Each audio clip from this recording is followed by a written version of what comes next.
Hey everyone, it's Mario. Today I've got a very special guest. His name is Rick, and I wanted to just catch Rick for a while to do basically a short interview and give you guys some updates and give you guys some real life experience about how someone manages a business in the financial industry. So Rick, thank you so much for joining me. My pleasure to be here. Thank you, Brian. So I've got a couple of questions. Maybe you can just share with us and some of the audience who are watching this video. Give us a short introduction first about yourself, about the company. I know you run a very successful website in the financial industry. So give us a little bit of scoop on that, as in a bit of background about yourself and your current company, what you're managing now. Oh, okay. I started out as a scuba diving instructor. Okay. And that was my career. And I traveled the world as a scuba diving instructor, but I had never been to Asia. In Padi, was this Padi? Yeah, in Padi. Okay, Padi. And I decided to come to Thailand because I knew I could find employment here as a scuba diving instructor. Okay. Well, as it worked out, I ended up opening my own diving business. Okay. I had a dive school. And because of the success from that dive school, I became regional manager in Asia Pacific. Nice. But during that time, I started trying to find some opportunity or look at different ways that I might generate some passive income or extra income or retirement income. I got involved with the stock market, New York Stock Exchange. Mm-hmm. But because of the difference in time zones, I mean, when they're sleeping, we're awake. When we're sleeping, they're awake. It was very difficult. So, this was in stock trading first. Well, difficult because of the time zone difference. Yeah, but you were trading the stock market. I was trading the stock market on the Okay. New York Stock Exchange. But it didn't work out. I wasn't very successful, so I gave that up.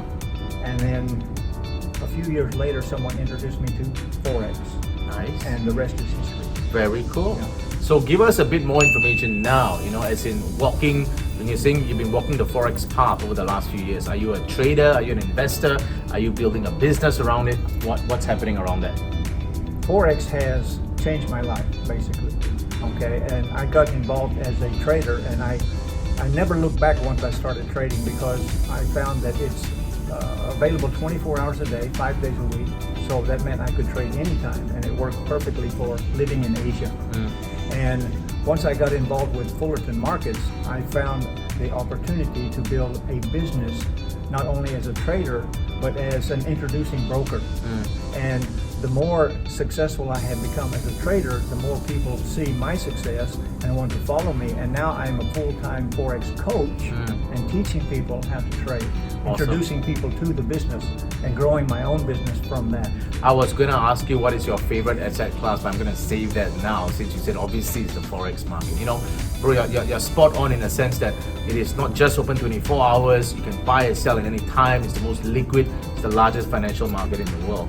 Share with us a little bit about some of your, if you will, some of your challenges and achievements in running this business that you've built around the Forex market. The challenge has been, and you'll understand this fully because you've written about it in one of your books, the challenge for me has been learning the discipline required to control the emotions when trading. Because money is a very emotional subject. And it's just something about human nature. We have hope, we have greed, we have fear, and if you cannot discipline yourself to control those emotions, you cannot be successful in trading. Fantastic. And it's not easy. It's just a part of human nature. So it's not only something you must achieve if you want to be successful as a trader, it's an ongoing challenge to keep out the emotions and just trade mechanically. Wonderful. So to speak. What about the business building side of it? So we covered a lot about, say, the trading side of it, having a good mindset. What about some thoughts on the business building side as you're now building a business around it? And I see you, bro, you're very active on Facebook. Each time there's a new client that signs up, this person has started, that person has started. And I know that you're building a fairly international business. People are coming from all over the world that's joining you. What is the secret of that, as in attracting all these people? That's the first thing I wanted to ask you. And more importantly, number two, any tips you can share about how people can literally build a business? Any tips you might have on either people management or business building, anything at all? Well, what has worked for me so well is that in Thailand we have a huge international community, and trading in Forex is now very popular worldwide because now it's accessible to anyone. If you have a smartphone, an iPad, and an internet connection, you can trade on the Forex market. And this is why so many people want to get into it now. But what I found is introducing people to it, if they don't start correctly, they're going to see it as a money game, a get-rich-quick scheme, which it absolutely is not. So I try to introduce them to the fact that this is a business.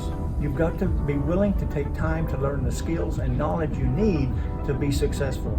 And that's what's helped me to grow my own business, because by word of mouth, Facebook marketing, my website, the word gets around that this is a solid, stable business opportunity. Wonderful. Yeah. Rick, thank you so much for joining me on this short interview.